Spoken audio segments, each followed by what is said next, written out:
Welcome to Julie's Got You Covered, the podcast where Julie Sears, founder of Integrity Health Insurance Advisors, takes the fear out of finding the right health insurance. With 7+ years of experience, she's here to make finding the perfect coverage a breeze. Stay tuned for details on how you can snag a free 30-minute consultation. Choosing a health insurance plan can feel overwhelming, but it doesn't have to be. In this episode, Julie breaks down what really matters when making your decision, so you can move forward with confidence. Welcome back, everyone. I'm Sophia Yvette, co-host/producer, back in the studio with Julie Sears. Julie, how's it going today? Great. How are you? I'm also doing great. So, Julie, everyone wants to know, what should I consider when choosing a health insurance plan?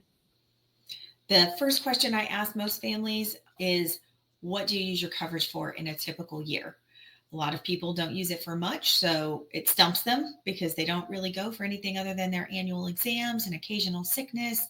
And that's great. We can shop starting with that. And obviously, we be mindful of that out of pocket.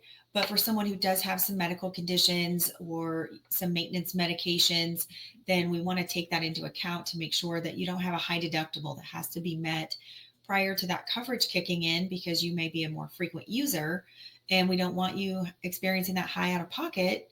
If we can just shift a few things around, maybe pay a little bit more monthly and get that upfront coverage that you're going to need, where a family that doesn't use it may be able to go the other way and have a little bit more out of pocket in the event something big happens, but they don't have that usual month-to-month type usage that someone else might have. So, Julie, what's the biggest difference between a deductible and a premium? Your premium will go up as that deductible comes down. Things have shifted since the Affordable Care Act took over, so it's a little less forgiving. So you might not get as much savings as you would have experienced 15 years ago in that deductible going down and then increasing your premiums. Typically, the premiums are just high and don't have a lot of give, even when we are increasing or decreasing that deductible. So we're just trying to find that perfect fit and make it as least painful as possible. So, speaking of a perfect fit, why is it important to check if your doctor's in network?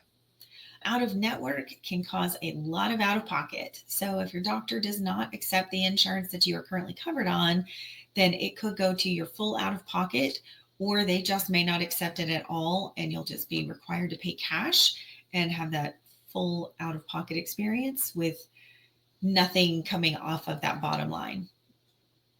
How can I estimate my out of pocket costs for the year? Typically, we're going to look at what that normal usage looks like and kind of estimate how many visits you anticipate having. If you have any procedures that you're looking to have done, we can look at what portion of that is paid for by the insurance once you hit that deductible, and we can come up with a rough estimate. Of course, we can't guarantee what the future looks like, and we don't know what tomorrow brings, but we can at least get a good estimate of what your normal out-of-pocket expenses should look like. What should I look for in a prescription drug plan? Prescriptions are now tricky. A lot of plans now have a deductible that has to be met prior to your prescriptions being covered. And so for a lot of the maintenance meds, it doesn't make sense because you'll never hit that deductible. So typically, I will recommend using one of the discount plans and paying cash. So GoodRx is a great resource. Cost Plus Drugs is also another great resource, and those will ship right directly to your house. Saves you a little time and gas for having to get out and get those. So it just depends on what medications you're using, and it typically takes a little bit more digging. So someone who has those basic maintenance meds like blood pressure, cholesterol, those types of medications, those are typically pretty cheap, even when paying cash. Someone with more of a chronic condition like diabetes, those medications typically are a little bit more expensive and require a little bit more shopping than some of the others do. So we definitely take a little more time digging into that to make sure you're properly protected. So, when it comes to these medications, how cheap is cheap and how expensive is expensive? As far as cheap, Walmart offers cash rates as low as $4 for generics. So a lot of pharmacies are doing that now. Obviously, paying cash is the best way to go, especially if your insurance requires a deductible or a high copay for generic medications. There's no sense paying that $25 copay if you can get it for $4. There's a savings of $21 a month. I'm sure plenty of people can find things to do with that. There are medications out there that are over $1,000 a month. There are some that are $5,000 a month. We'd look at manufacturer assistance that will help with copay cards based on your income. They've got a lot of different programs, and we'd want to look at one of those to keep that on them and not you, to help save some of that money. What a price range. It's a big price range. So, Julie, how do family plans handle deductibles differently than individual plans? So a family plan is typically a combination of two or more of the individuals on the plan hitting that deductible. So with a family of 6, if it's wanting 2 or 3 people to hit that deductible, obviously on an individual plan, you're fully responsible for that out of pocket and that deductible and out of pocket. Where, like I said, most family plans, it's going to be either 2 or 3 of those individuals hitting that deductible and out of pocket before absolutely everything is covered. Why is it helpful to talk with an advisor before enrolling? Because every family situation can be so different.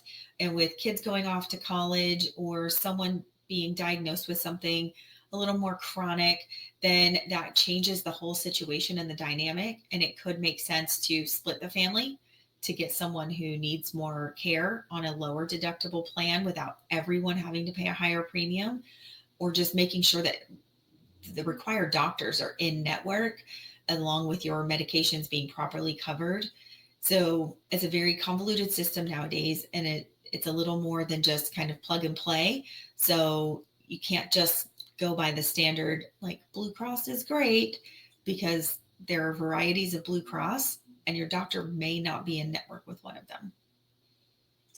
Well, love it, Julie. Thank you for the insight into this. We'll catch you in the next episode and have a fantastic rest of your day. You too. Thanks for tuning in to Julie's Got You Covered. Ready to say goodbye to insurance stress? Head to integrityhealthinsuranceadvisors.com or call 469-348-4066. That's 469-348-4066 to book your free 30-minute consultation. With Julie, health insurance doesn't have to be scary. She's got you covered.